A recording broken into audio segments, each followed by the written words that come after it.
ҳайати ҷумҳурии тоҷикистон таҳти роҳбарии сарвазири кишвар қоҳир расулзода дар форуми байналмилалии сармоягузории Тошканд иштирок намуд.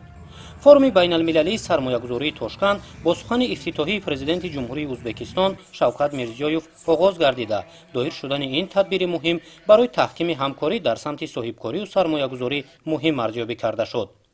ضمن معرفی امکانات مساعد سرمایه‌گذاری، سروازیر جمهوری تاجیکستان تاکید نمود که در 8 سال اخیر افزایش میانه سالانه مجموع محصولات داخلی تاجیکستان 8.5% را تشکیل داد.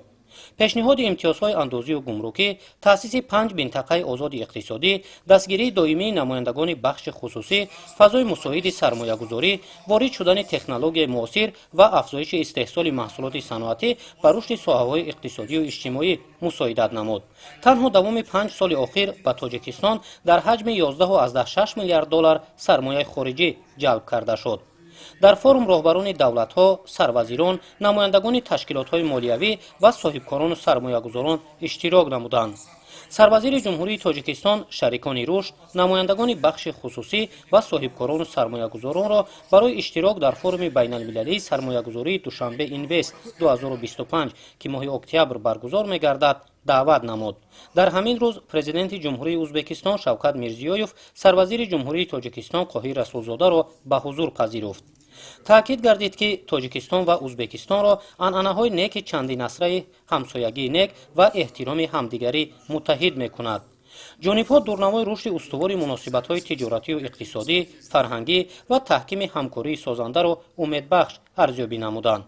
طوری از تحلیل‌ها برمی‌آید دوام سال‌های اخیر رابطه‌ها بین تاجیکستان و ازبکستان در حال رشد است که از ثمره تطبیق سیاست سازنده سران دو دولت به هم دوست و برادر منشأ می‌گیرد. جانب‌ها استفاده امکانات‌های ایلاوگی را برای تحکیم بخشیدن آن ضرور دانستند.